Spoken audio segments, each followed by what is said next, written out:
जय जय श्री सीताराम।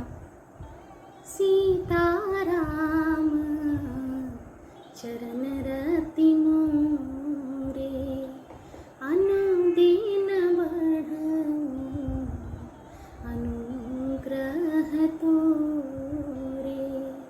सीताराम राम राम, सीताराम राम राम।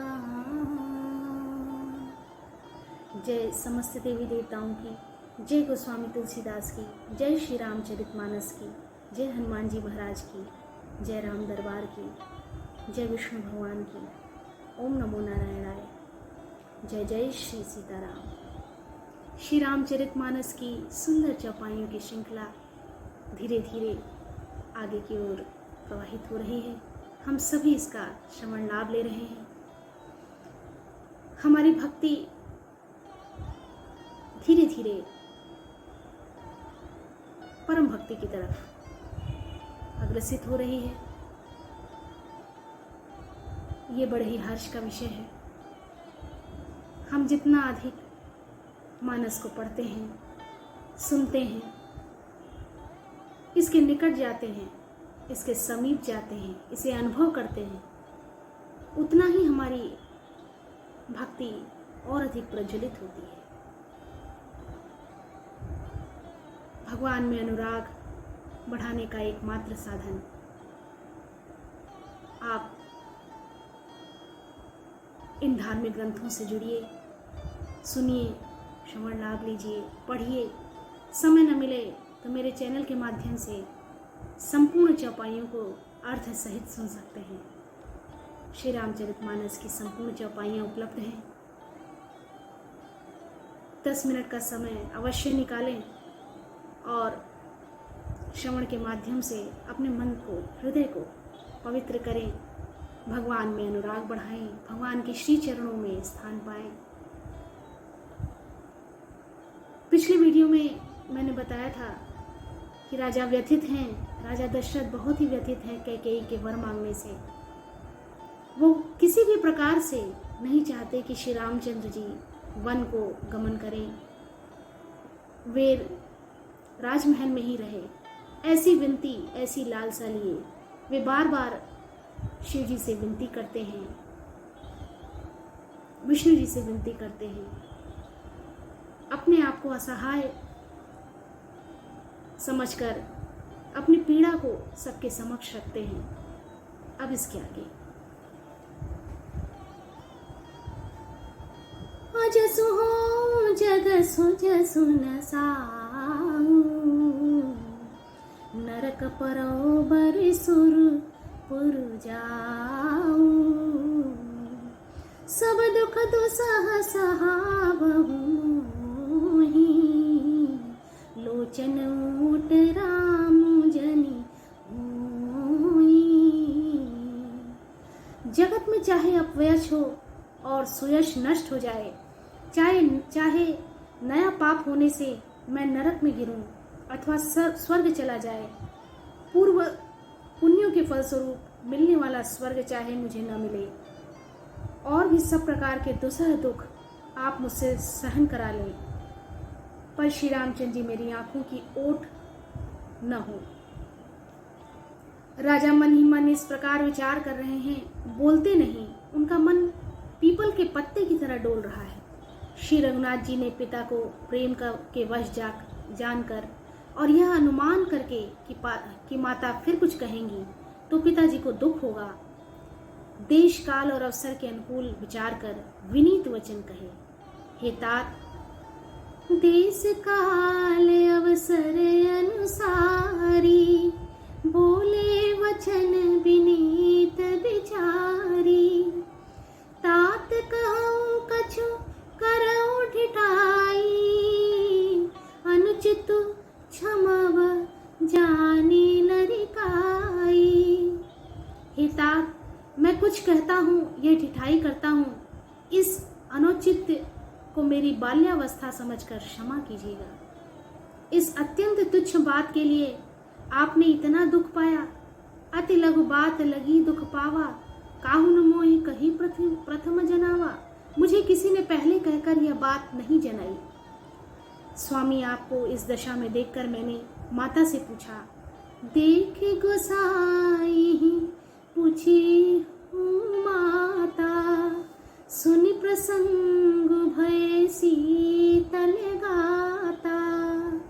उनसे सारा प्रसंग सुनकर मेरे सब अंग शीतल हो गए। मुझे बड़ी प्रसन्नता हुई, बहुत हर्ष हुआ। मंगल समय स्नेह बस सोच परिहरि तात, आय सुदीय हर्षिय कहीं पुल के प्रभु गात। हे पिताजी, इस मंगल के समय स्नेहवश होकर सोच करना छोड़ दीजिए और हृदय में प्रसन्न होकर मुझे आज्ञा दीजिए। खुशी मन से मुझे आज्ञा दीजिए। यह कहते हुए प्रभु श्री रामचंद्र जी सर्वांग पुलकित हो गए। धन्य जन्म जगती तलतासु, पितहु पितहि प्रमोद चरित सुनि जासु। चारि पदार्थ कर तलता के, प्रिय पितु मातु प्राण समझा के। इस पृथ्वी तल पर उसका जन्म धन्य है जिसके चरित्र सुनकर पिता को परम आनंद हो, जिसको माता पिता प्राणों की समान प्रिय हैं। चारों पदार्थ अर्थ धर्म काम मोक्ष उसके करतलगत मुट्ठी में रहते हैं। आपकी आज्ञा पालन करके और जन्म का फल पाकर मैं जल्दी ही लौट आऊंगा। अतः कृपया आज्ञा दीजिए, माता से विदा मांग आता हूँ, फिर आपके पैर लगकर प्रणाम करके वन को चलूंगा। विदा मातु तब आऊँ मांगी, चली हूँ बनही बहुर पग लागी। अस कही राम गवन तब कीन्हा, भूप शोक बस उतरु न दीन्हा। नगर व्यापी गई बात सुतीछी, छूत चढ़ी जनु सब तन बीछी। ऐसा कहकर तब श्री रामचंद्र जी वहां से चल दिए। राजा ने शोकवश कोई उत्तर नहीं दिया और बहुत ही तीखी अप्रिय बात नगर भर में इतनी जल्दी फैल गई कि मानो डंक मारते ही बिच्छू का विष सारे शरीर में तुरंत ही फैल जाता है, चढ़ जाता है। सुनि भय बिकल सकल नर नारी, बेल बिटप जिम देख दरबारी। जो जह सुनई धुनई सिर धोई, बड़ विषाद नहीं धीरज होई। इस बात को सुनकर सब स्त्री पुरुष ऐसे व्याकुल हो गए जैसे दावानल वन में आग लगी देखकर बेल और वृक्ष मुरझा जाते हैं। जो जहां सुनता है वो वहां ही खड़ा रह जाता है, सिर धुनने पीटने लगता है। बड़ा विषाद है, किसी को धीरज नहीं बनता, किसी के मन में शांति नहीं रह जाती। मुख सुखाहि लोचन स्रवहि, शोक न हृदय समाई।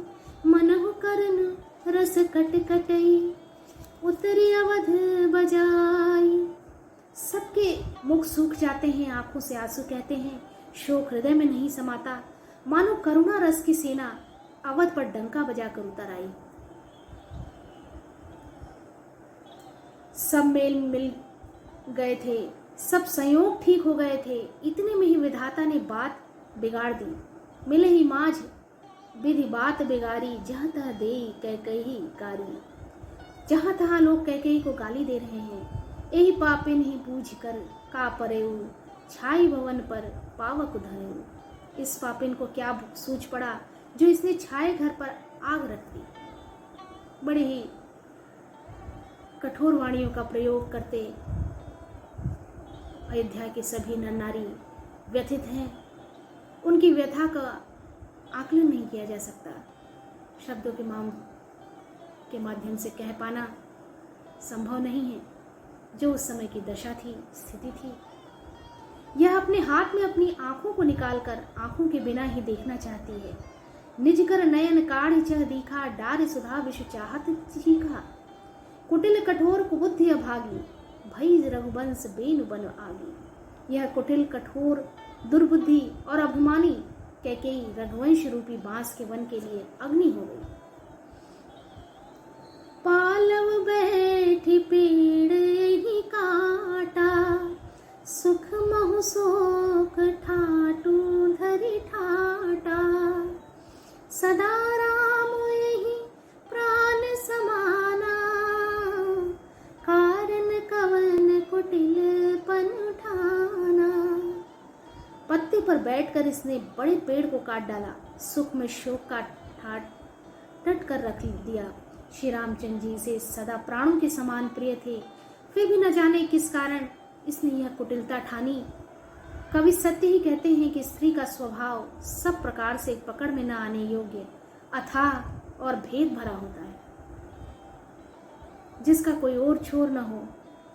अपनी परछाई भले ही पकड़ जाए, पर भाई स्त्रियों की गति चाल नहीं जानी जाती। जान सकना बहुत ही संभव नहीं है।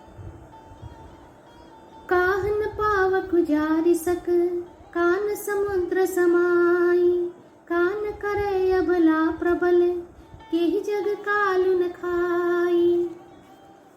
आग क्या नहीं जला सकती, समुद्र में क्या नहीं समा सकता, अबला कहलाने वाली प्रबल स्त्री जाति क्या नहीं कर सकती, और जगत में काल किसको नहीं खाता।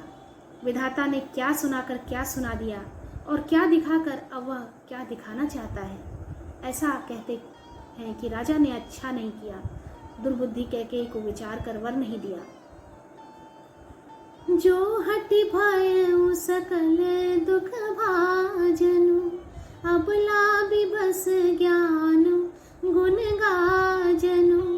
एक धर्म परमीत पहचाने, नृपहि दोष नहीं देहि सयाने। स्त्री के विशेष वश होने के कारण मानो उनका ज्ञान और गुण जाता रहा। एक दूसरे जो धर्म की मर्यादा को जानते हैं और सयाने हैं, वे राजा को दोष नहीं देते, वे परिस्थितियों को दोष देते हैं। ऐसी लेखनी को दोष देते हैं कि जब जो घटना घटनी है वो घट के रहेगी, क्योंकि वो ज्ञानी है। वे राजा को दोष नहीं देते। जो हट करके कैकेयी की बात को पूरा करने में अड़े रहकर स्वयं सब दुखों के पात्र हुए। स्त्री के विशेष वश होने के कारण मानो उसका ज्ञान और गुण जाता रहा। एक दूसरे जो धर्म की मर्यादा को जानते हैं, वे राजा को दोष नहीं देते। वे शिव दधीची और हरिश्चंद्र की कथा एक दूसरे से बखान कर कहते हैं। कोई एक इसमें भरत जी की सम्मति बताते हैं, कोई एक सुनकर उदासीन भाव में रह जाते हैं, कुछ बोलते नहीं। विभिन्न प्रकार की भावनाएं एक दूसरे से लोग साझा करते हैं। जिसे जिस प्रकार का अनुभव होता है वह अपनी बुद्धि के अनुसार वही बात प्रकट करता है। कान मूंद कर रद कहीं जी हा, एक कहीं यह बात अलीहा। सुगत जाई अस कहत तुम्हारे, राम भरत कहूँ प्राण प्यारे। कोई हाथों से कान मूंद कर और जीभ को दांतों तले दबा कर कहते हैं कि यह बात झूठ है। ऐसी बात कहने से तुम्हारा पुण्य नष्ट हो जाएगा। भरत जी की भी श्री रामचंद्र जी प्राणों के समान प्यारे हैं। चंद्रमा चाहे शीतल किरणों की जगह आग की चिंगारियां बरसाने लगे और अमृत चाहे विष के समान हो जाए, परंतु भरत जी स्वप्न में भी कभी श्री रामचंद्र जी के विरुद्ध कुछ न कहेंगे। कोई विधाता को दोष देते हैं जिसने अमृत दिखाकर विष दे दिया। एक विधात ही दूषण देहि, सुधा दिखाई दीन विषु जेहि। खर भरु नगर सोचु सब काहू, दुसह दाहुर मिटाऊ छाहू। हृदय में दुसह जलन हो गई, आनंद उत्साह मिट गया, नगर भर में खलबली मच गई। सब किसी को सोच हो गया, सभी व्यथित हो गए, सोचने पर मजबूर हो गए। भरत न मोहि प्रिय राम समाना, सदा कहु यह सब जग जाना। करहु राम पर सहज स्नेहु, यही अपराध आज बन देहूं। वे कहती हैं, तुम तो सदा कहा करती थी कि श्री रामचंद्र जी पर तो तुम स्वाभाविक स्नेह करती रही हो, आज किस अपराध से उन्हें वन देती हो? तुमने कभी सौतिया डाह नहीं की, सारा देश तुम्हारा प्रेम और विश्वास को जानता है। अब कौशल्या ने तुम्हारा कौन सा बिगाड़ कर दिया जिसके कारण तुमने सारे नगर पर वज्र गिरा दिया? क्या सीता जी अपने पति श्री रामचंद्र जी के साथ छोड़ देंगी? क्या लक्ष्मण जी श्री रामचंद्र जी के बिना घर रह सकेंगे? क्या भरत श्री रामचंद्र जी के बिना अयोध्यापुरी का राज्य भोग सकेंगे? और क्या राजा श्री रामचंद्र जी के बिना ही जीवित प्रजा रह सकेगी या राजा रह सकेंगे? अर्थात न सीता जी यहाँ रहेंगी, न लक्ष्मण जी रहेंगे, न भरत जी राज्य करेंगे और न राजा ही जीवित रहेंगे, सब उजाड़ हो जाएगा। अस बिचारे और छाड़हु को शोक कलंक कोठि जने हो, भरत ही अवसि देहु जुबराजू, कानन काह राम कर काजू। हृदय में ऐसा विचार कर क्रोध छोड़ दो, शोक और कलंक की कोठी मत बनो। भरत को अवश्य युवराज पद दो, पर श्री रामचंद्र जी को वन में क्या भेजना जरूरी है? अर्थात उन्हें वन में क्या काम है, उन्हें वन में मत भेजो। श्री रामचंद्र जी राज्य के भूखे नहीं हैं, वे धर्म की धूरी को धारण करने वाले और विषय रस से भूखे हैं, अर्थात उनमें विषयासक्ति नहीं है ही नहीं। इसलिए तुम यह शंका न करो कि श्री राम जी वन न गए तो भरत के राज्य में विघ्न करेंगे। इतने पर भी मन न माने तो तुम राजा से दूसरा ऐसा वर ले लो कि श्री रामचंद्र घर छोड़कर गुरु के घर रहें। जो नहीं लगी हूँ कहे हमारे, नहीं लागही कछु हाथ तुम्हारे, जो परिहास कीन्ही कछु होई, तो कहीं प्रगट जनावहु सोई। जो तुम हमारे कहने पर न चलोगी तो तुम्हारे हाथ कुछ भी न लगेगा। यदि तुमने कुछ हंसी की हो तो उसे प्रकट में कहकर जाना दो कि मैंने दिल लगी की है। राम सरीखा पुत्र क्या वन के योग्य है? राम सरिस सुत कानन जोगु, काह कहीं से सुनो तुम कहू लोगु। यह सुनकर लोग तुम्हें क्या कहेंगे? उठो बेग सोई करहु उपाय, जल्दी उठो और वही उपाय करो। जही विधि शोक कलंक नसाई, जिस उपाय से शोक और कलंक का नाश हो, ऐसा उपाय करो। जिस तरह नगर भरत का शोक और तुम्हारा कलंक मिटे, वही उपाय करके कुल की रक्षा कर वन जाते हुए श्री राम जी को हट करके लौटा ले। दूसरी कोई बात न चला। तुलसीदास जी कहते हैं, जैसे सूर्य के बिना दिन, प्राण के बिना शरीर और चंद्रमा के बिना रात निर्जीव तथा शोभाहीन हो जाती है, वैसे ही श्री रामचंद्र जी के बिना अयोध्या हो जाएगी। हे भामिनी, तुम अपने हृदय में इस बात को समझ विचार कर देख लो तो सही होगा। सखिन सिखावन दीन, सुनत मधुर परिणाम हित, तेहि कछु कानन कीन, कुटिल प्रबोधि कुबरी। इस प्रकार सखियों ने ऐसी सीख दी जो सुनने मीठी और परिणाम में हितकारी थी, पर कुटिलता कुबरी की सिखाई पढ़ाई हुई कैकेयी ने इस पर जरा भी कान नहीं दिया। उसने ध्यान ही नहीं दिया कि उसे क्या समझाया जा रहा है। कैकेयी कोई उत्तर नहीं देती। वह दुस्सह क्रोध के मारे रूखी बेमुरवत हो रही है, ऐसी देखती है मानो भूखी बाघिन हरनियों को देख रही हो। तब सखियों ने रोग को असाध्य समझकर उसे छोड़ दिया। तब उसको मंद बुद्धि अभागिनी कहते हुए चल दी।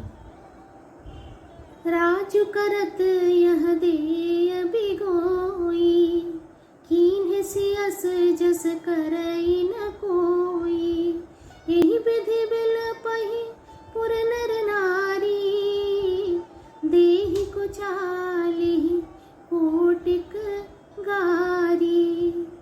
राज्य करते हुए इस कैकेयी को देव ने नष्ट कर दिया।